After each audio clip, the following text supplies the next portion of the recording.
Frodo Baggins bore spiritual and psychological wounds from carrying the One Ring that never healed in Middle-earth. On the anniversaries of Weathertop on October 6th and Shelob's Sting on March 13th, the pain returned annually, marking him permanently. Arwen Undomiel recognized Frodo would never find peace in the Shire and gave him her place on the ship West as a gift, allowing the Ring-bearer to seek healing in the Blessed Realm.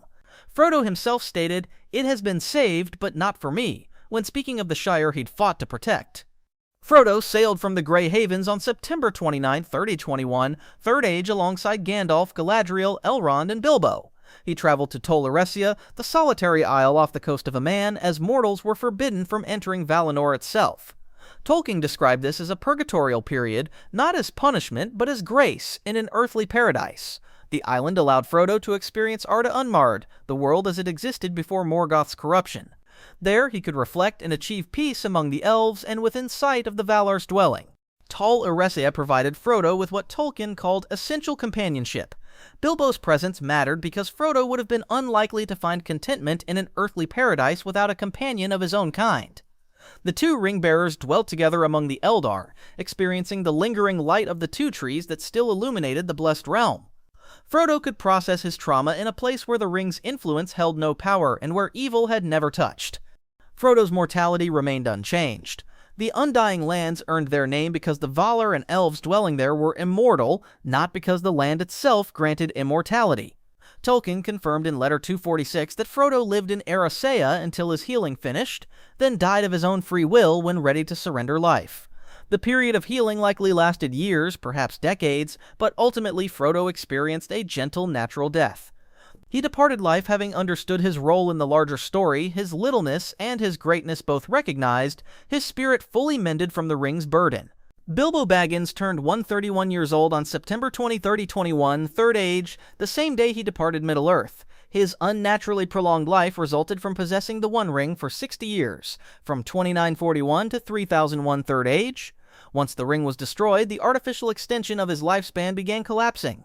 Bilbo had been the ring's keeper longer than any other bearer before Gollum, and though he relinquished it willingly in Rivendell, traces remained.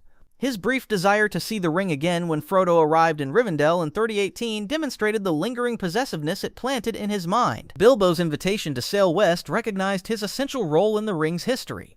He discovered the ring in Gollum's cave in 2941 Third Age, setting in motion the events that would lead to Sauron's defeat. Tolkien confirmed in his writings that Bilbo needed and deserved the favor of sailing west on his own account, not merely as Frodo's companion. However, Frodo's need mattered equally. Tolkien stated explicitly that Frodo would have been unlikely to find contentment in an earthly paradise without a companion of his own kind, making Bilbo's presence functionally necessary for Frodo's healing.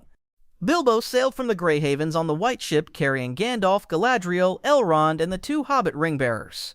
In Tol Eressëa, the lingering effects of ring-bearing could be addressed. The ring had prolonged Bilbo's life and left trace amounts of pride and possessiveness that needed purging. The Blessed Realm provided this cleansing naturally through its inherent holiness and distance from Morgoth's ancient corruption. That Bilbo could complete his book there and back again with full mental clarity, converse with elvish lore masters, and access libraries containing knowledge from before the First Age. Bilbo had already exhausted his natural lifespan before sailing. Hobbits typically lived 100 years, with exceptional individuals reaching 130. Bilbo at 131 existed entirely on borrowed time. In Tol Eressëa, he aged peacefully and died of natural causes within a relatively short period, likely measured in single-digit years rather than decades. Tolkien provided no specific date for Bilbo's death, but his extreme age at departure suggests he died before Frodo, possibly even before Sam arrived in Fourth Age 61. Bilbo achieved his lifelong dream of seeing the West, experienced the Undying Lands firsthand, and departed life with complete fulfillment. His journey west represented the final reward for an adventurer who accidentally became instrumental in saving Middle-earth. Samwise Gamgee carried the One Ring in Cirith Ungol after Shelob's attack on Frodo on March 13, 3019, Third Age. Though his time as ring-bearer lasted only days, it qualified him for passage west under the same grace extended to Frodo and Bilbo. Frodo had adumbrated or foreshadowed that Sam might follow him eventually, and this possibility became tradition in the Shire.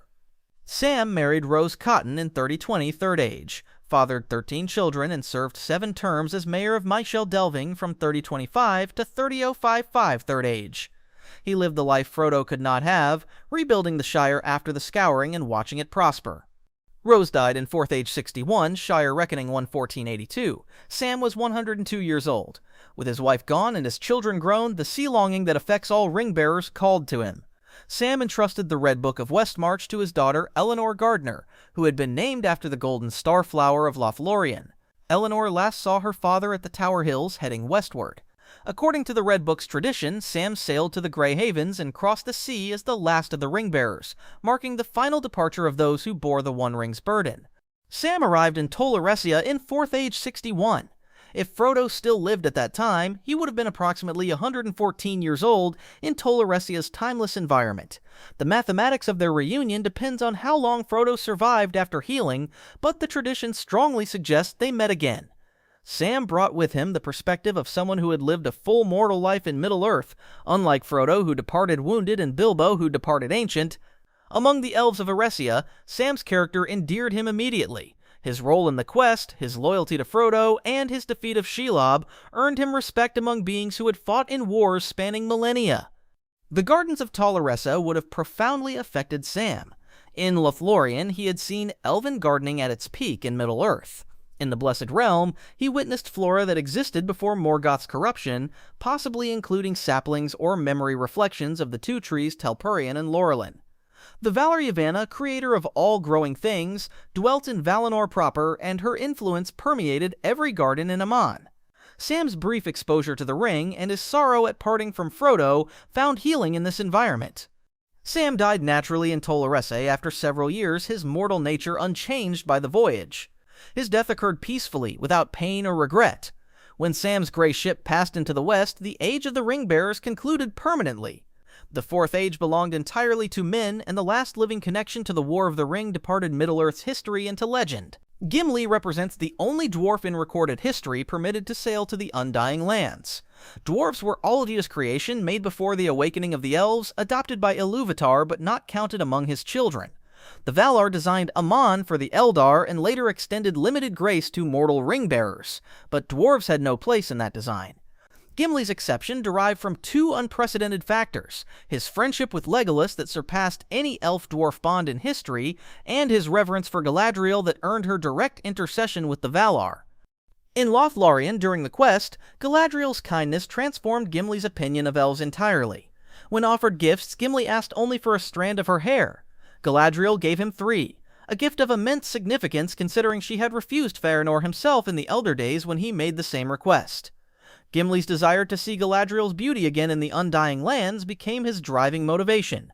His friendship with Legolas provided the mechanism. When Legolas heard the cry of gulls and developed sea longing, Gimli chose to accompany him rather than remain in Middle-earth alone. Galadriel, being mighty among the Eldar and one of the few Noldor with direct access to the Valar, obtained permission for Gimli. The exact nature of her petition isn't recorded, but her success proved her influence in Valinor.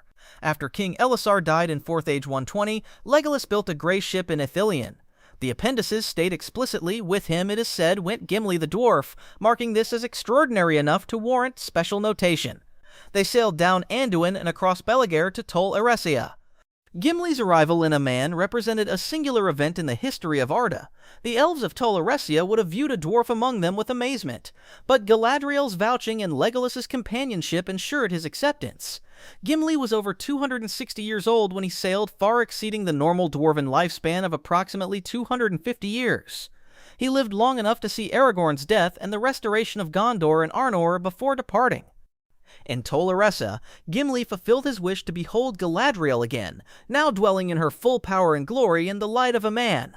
The craftsmanship of Eldamar, built by the Noldor who learned from the Valar themselves, would have awed a dwarf lord. Speculation exists that Gimli may have met Olgierd the Smith, the Valar who created the dwarves, though Tolkien never confirmed this.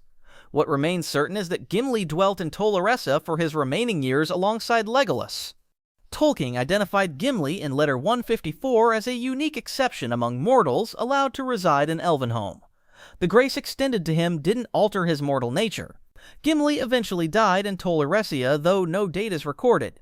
His legacy endures as the dwarf who transcended the ancient enmity between his people and the elves, carrying that friendship into the holiest place in the world. When he departed Middle-earth, he took with him the last representative of Durin's folk who had participated directly in the War of the Ring.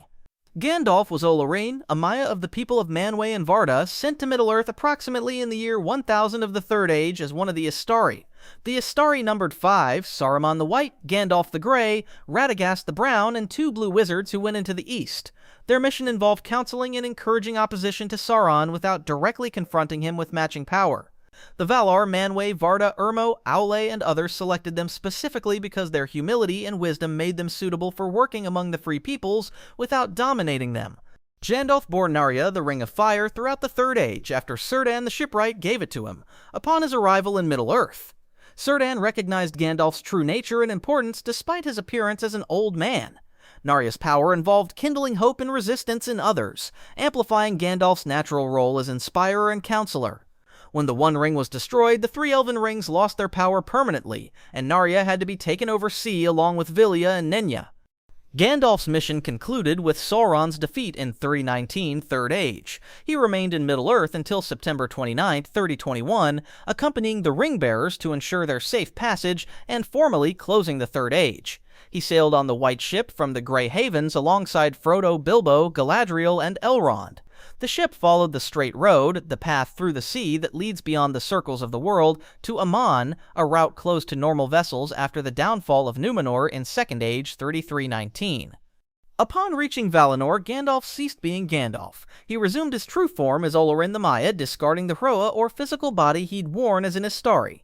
Tolkien states that Olorinn returned to dwell in the Gardens of Irmo in Valinor, specifically in Lorien, where he had resided before being sent to Middle-earth. Irmo, called Lorien after his dwelling place, was the Vala of dreams and visions. Earlier in the history of Arda, Olorinn had learned pity and patience from Nienna, the Vala who mourns for the wounds of the world. As a Maya, Olorinn is immortal until Arda ends. He returned to Valinor having successfully completed his mission, the only one of the 5 Istari to do so without failing or abandoning his task. Saruman was slain. Radagast became too concerned with animals and birds, and the Blue Wizards either failed or died in the east according to different versions of the Legendarium. Gandalf's return marked his transfiguration from the weary Grey Wanderer to his original angelic nature. He reunited with the Valar who sent him and with the Maiar his peers. His departure ended the guardianship of the 3 rings and transferred all responsibility for opposing evil to the dominion of men in the Fourth Age. Galadriel was born in Valinor during the Years of the Trees as Artanis, daughter of Finarfin and Erwin. She participated in the Revolt of the Noldor in Year of the Trees 1495 after Finar's inflammatory speeches following Morgoth's theft of the Silmarils. The Noldor departed Valinor against the Valar's will, and many, including Galadriel, came under the ban of the Valar, forbidden from returning. Her exact level of guilt varied in Tolkien's different versions of the story, but the result remained consistent. She couldn't return home for thousands of years. Galadriel survived the entire First Age in Beleriand, witnessing the Wars of Beleriand from approximately Year of the Sun 1 to 583. She refused to return to Valinor at the end of the First Age when the ban was partially lifted for other Noldor, because her pride remained. In the Second Age, she dwelt in Eregion near the Elven Smiths, then moved to Lothlorien after Sauron's rise. She ruled Lothlorien with Celeborn throughout the Second and Third Ages, using Nenya, the Ring of Adamant, to preserve the realm against time and decay. The turning point came when Frodo offered Galadriel the One Ring in March 3019 Third Age. She passed the test of refusing ultimate power, stating, "I will diminish and go into the West and remain Galadriel." This act of humility and self-denial earned her pardon. The Valar lifted the ban, allowing her return after approximately 7,000 years of exile counting from the Years of the Trees through the end of the Third Age. With Sauron's defeat and Nenya's power ending, Lothlorien would fade regardless. Galadriel chose to sail on September 29, 3021, Third Age. Galadriel's arrival in Valinor represented a return to Tarion upon Tuna, where she had lived in her youth. She reunited with her father, Finarfin, who had refused to leave Valinor during the revolt, and became High King of the Noldor, remaining in Aman. Her mother Irwin of the Teleri was also there. Most significantly, she reunited with her daughter Celebrian, who had sailed to Valinor in Third Age 2510 after suffering torture by orcs in the Misty Mountains. In Valinor, Galadriel's power returned to its full height. In Middle-earth, she had been diminishing as all elves did in mortal lands. A man reversed this decay. She resumed her position among the greatest of the Noldor, possessing both the wisdom of millennia and the pardon of the Valar. Galadriel likely dwelt in Eldamar, the coastal region of Aman, or possibly on Tol Eressëa among the other returning Noldor and Sindar. Her husband Celeborn eventually joined her after lingering in Middle-earth into the Fourth Age. With her family reunited and her exile ended, Galadriel achieved the completion of her fate. She remained Galadriel as promised, neither diminished by the ring's temptation nor destroyed by pride, dwelling in eternal bliss until the end of Arda. Elrond Half-Elven was born in the First Age, Year of the Sun 532, in the Havens of Sirion, as son of Arundil and Elwing. When the Valar offered the Half-Elven a choice between mortality and immortality at the end of the First Age, Elrond chose the fate of the elves while his brother Elros chose mortality and became the first king of Númenor. This choice bound Elrond to Middle-earth until the fading of the elves, but allowed him immortality within the circles of the world. Elrond bore Vilya, the mightiest of the three rings, throughout the Third Age. Vilya's power of preservation and healing sustained Rivendell as a refuge against evil.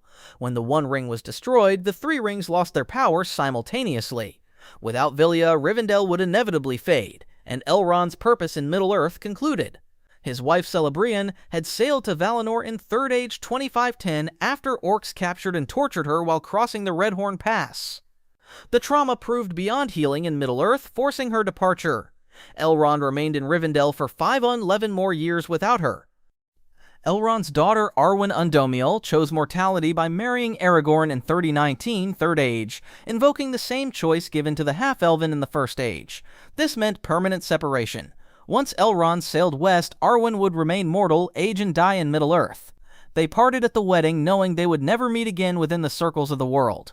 With Sauron defeated and Aragorn crowned King Elessar, Elrond's work finished. He sailed from the Grey Havens on September 29, 39-1, Third Age. Upon arrival in Valinor, Elrond reunited with Celebrian after 5 centuries of separation. His parents awaited him there as well. Eärendil the Mariner, bearing the Silmaril Vingalote upon his brow, sails the heavens as the evening star. Elrond dwells in a white tower on the shores of Umman, where seabirds visit her. Elrond had been separated from his parents since the First Age attack on the Havens of Sirion, when he was 6 years old. Now in Valinor, the family reunited after approximately 6,500 years. Elrond's lineage connected him to the greatest figures of the Elder Days, through his father's line, Tuor and Idril of Gondolin, making him part Maiaran through Idril's descent from Melian. Through his mother's line, Beren and Luthien, making him part Maiaran again and descended from both the Edain and the Eldar. In Valinor, many of these ancestors are their spirits dwelts. Elrond accessed the Tower of Avalone on Tol Eressëa and the ancient libraries of the Noldor, containing records from before the First Age. Celeborn, his father-in-law, eventually sailed west, likely decades into the Fourth Age. Elrond's twin sons Elladan and Elrohir remained in Middle-earth after his departure, but tradition suggests they eventually took ship as well.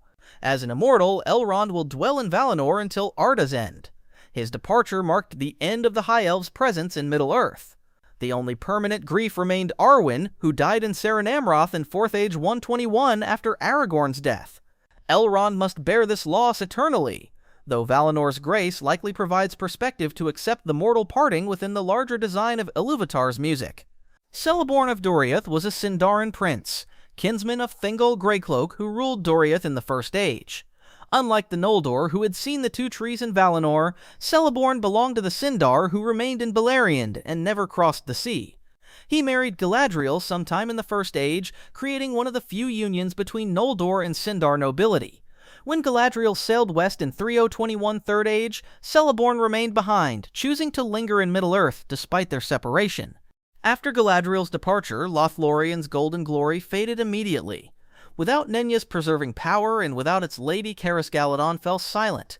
The appendices state explicitly there was no longer light or song in Caris Galadon after Galadriel left. Celeborn found the realm unbearable without his wife and abandoned Lothlorien entirely.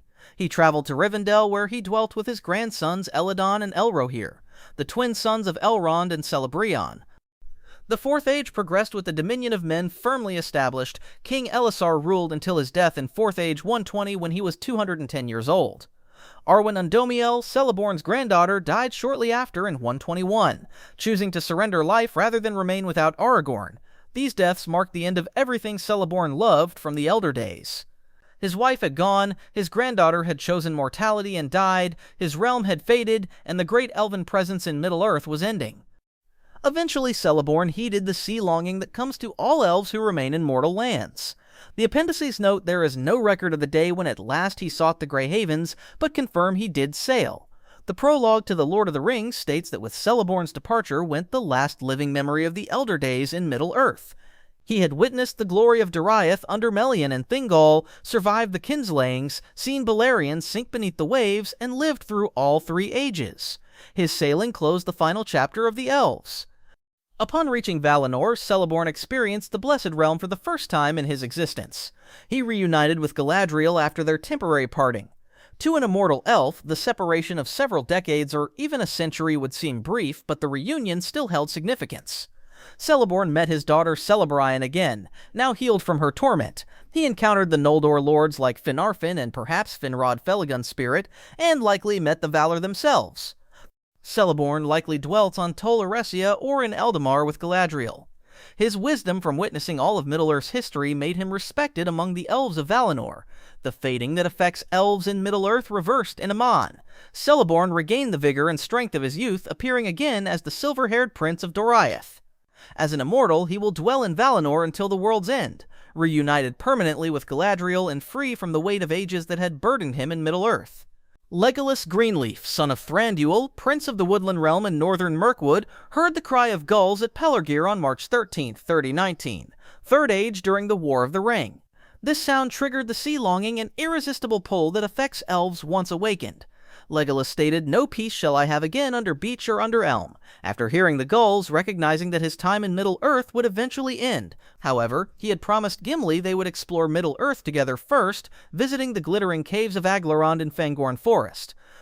After the War of the Ring, Legolas brought elves from the Woodland Realms south to Ithilien and Gondor. He beautified the region, creating gardens and restoring the war-damaged landscape. Prince Faramir, who governed Ithilien as steward, benefited from this elven influence. Legolas and Gimli traveled together, fulfilling their agreement, visiting the caves and forests they debated during the Fellowship's journey. Legolas remained in Ithilien throughout the Fourth Age, watching his Fellowship companions depart one by one. King Elisar died in 4th Age 120 at the age of 210, the longest lived of all the Dúnedain. With Aragorn's death, Legolas recognized the time had come. He built a grey ship in Ithilien and sailed down Anduin to the sea. The appendices state explicitly, with him, it is said, went Gimli the dwarf, marking this as the final departure of the Fellowship from Middle-earth. Their sailing in 4th Age 120 concluded the story that began with the Council of Elrond in 3018 Third Age. Legolas sailed to Tol Eressëa, the Lonely Isle off Valinor's coast. His Sindarin ancestors had never been to Aman. They were Morroquendi, elves of the darkness who never saw the light of the two trees. Legolas represented the first of his line to reach the Undying Lands, fulfilling an ancient yearning spanning thousands of years. He witnessed Eldamar's shores and the white towers of Avalon on Tol Eressëa, seeing the reflection of Valinor's imperishable light. In Tol Eressëa, Legolas reunited with elves he knew from Middle-earth. Galadriel and Celeborn dwelt there. Elrond was there. His relationship with Gimli continued in the Blessed Realm, though Gimli's mortality meant eventual separation when the dwarf died. Whether Thranduil, his father, ever sailed remains unrecorded. Legolas's people, the Sylvan Elves of Mirkwood, typically remain tied to their forests, but the possibility exists that Thranduil eventually followed his son. Legolas will dwell in Valinor until Arda ends. His departure marked the last member of the Fellowship leaving Middle-earth. The appendices note, when that ship passed an end was come in Middle-earth of the Fellowship of the Ring. Legolas carried memories of the quest and the War of the Ring into the Undying Lands, preserving them in the eternal records of the Eldar. His sea longing found fulfillment, and he achieved the peace that had eluded him since hearing the gulls cry at Pelargir over a century earlier. That's all for today, guys. If you enjoyed this video, don't forget to like, subscribe, and hit the bell so you won't miss the next one.